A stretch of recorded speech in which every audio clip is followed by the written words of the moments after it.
sea. She loved the sound of the waves calling to her through her window. She dreamt every night of the mysteries that lay beneath. Her father was a fisherman. Each day he went out to sea, and each night Merryn waited at the rocky cliff edge, holding up a candle to guide him safely home. The two of them were poor. Their roof was leaky, and they sometimes went hungry. But as long as they had each other, Merryn knew they would be okay. At night, her father sang her songs about his great adventures. He sang of giant leviathan serpents, haunted caves, and a lost city of gold beneath the sea. Merryn knew the stories weren't real, but she loved to listen to them. She drifted off to sleep, imagining the wonders of the world below.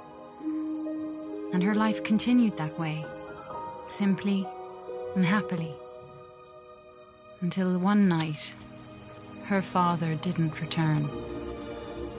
Merryn held up her candle at the cliff's edge all through the night, staring out at the empty sea. She shivered in the cold wind as she watched for him all the next day. Her eyes welled with tears as night fell again and there was still no sign of her father. At last, she collapsed into sleep. In her dreams, she saw him, trapped deep beneath the sea, calling to her for help. She awoke with a jolt. A desperate and dangerous plan was already forming in her head.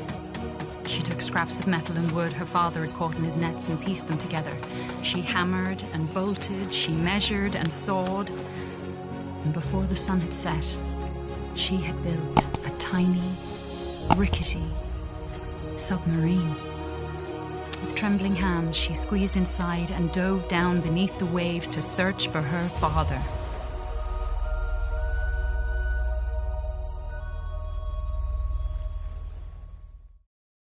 At last, the mermaiden stopped. Merryn called to her. "Please wait. I'm only trying to find my father." The Merrow looked at her for a long moment, then stirred the water with her hands, forming a ghostly image. It was the sunken ship graveyard known as Skeleton Reef. Could her father be trapped there? The Merrow pointed the way to go, and Merryn thanked her. There were once thousands of these unmanned vessels, patrolling every inch of the sea. They collected what was valuable to the Fomori and destroyed what was not. And so they might continue, following their sleepless patrols until everything under the sea is silent and still. Her heart sank. It wasn't her father inside, just a funny-looking little sea serpent. A baby leviathan. The little serpent swam around in circles, waving its tail as if to say, "Thank you." Merryn tried to shoo it away, back to wherever it lived. But the odd little creature just followed her. As Merryn approached, Cara slowly lifted her head. She looked pale and weak. With a gentle wave of her hand, she showed Merryn a shimmering image of a tall tower beneath the sea. Cara spoke softly, and there was a touch of pain in her voice. "This is the Deep Light. It was built long ago, and now lies dormant. If you awaken the tower, it will show you the way to find your father."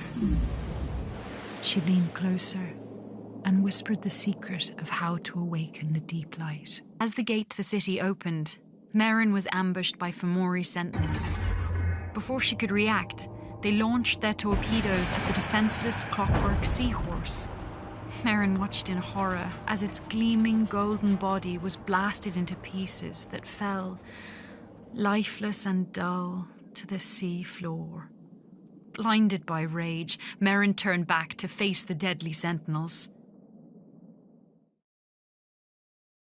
Beyond the gate, Merryn gasped in awe as she looked up at the face of an elder sea dragon. The graceful giant studied her. Its eyes were older than the Merrow's, older even than the Watcher. "I want to help," Merryn said at last. "I'll do anything you ask." And no sooner had she said those words than she saw a vision. She saw how the Fomori had once tamed a giant beast called the Rimorosa. It was a fierce and intelligent creature whose powerful tentacles could kill the largest leviathan in the sea. But it rebelled against the Fomori and drove them away. Now only their machines remain, gradually destroying what is left of the sea. The dreaded Rimorosa, still tormented by the shackles of the Fomori, lives on in the depths below the Forbidden City. It preys on the human vessels above, exacting revenge against those who imprisoned it. Merryn looked back, up into the eyes of the sea dragon, and asked again, "What can I do?" But the sea dragon merely replied, "It is too late. There is nothing left to do."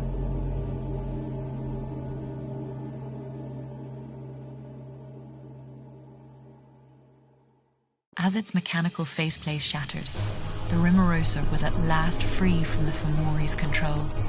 The creature swooped out of its lair, smashing through the columns of rock beneath the Forbidden City. The heavy city began to collapse under its own weight and fall down into the trench below. Merryn raced to free her father from the diving bell, but the collapsing city was falling down all around her. Merryn grasped her father's hand as an avalanche of debris plummeted toward them. She closed her eyes as the darkness fell over her. When she opened her eyes, there was a roof of green, gleaming scales above her. A giant queen leviathan had taken the brunt of the blow from the falling debris. A moment later, a much smaller serpent swam down toward her. It was Swish. "Is this your mother, Swish?" Merryn asked in astonishment. But Swish just wagged his tail and beckoned for her to grab on. She and her father grabbed hold of the two leviathans, and together they swam up, out of the still collapsing debris of the Forbidden City.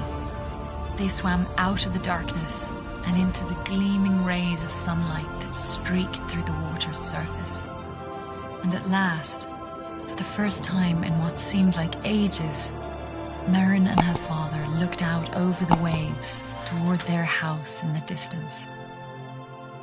They said goodbye to the pair of leviathans, and Merryn promised to come play with Swish each day in the deep waters below the cliffs. And bit by bit, Merryn's life slowly went back to normal. She and her father traded a few of Merryn's golden coins for a beat-up old fishing boat. Working side by side, they soon had it ready to sail. Merryn no longer had to wait at the cliff's edge. Her father took her out to sea whenever she wanted to go. As they fished, they shared the stories of their own great adventures, both knowing that every word was true. And sometimes, late at night, Merryn thought of all the mysteries she had yet to answer. She thought of Cara, the sea garden, the eggs, and hoped they were all safe. Someday, she thought, someday I will see them again.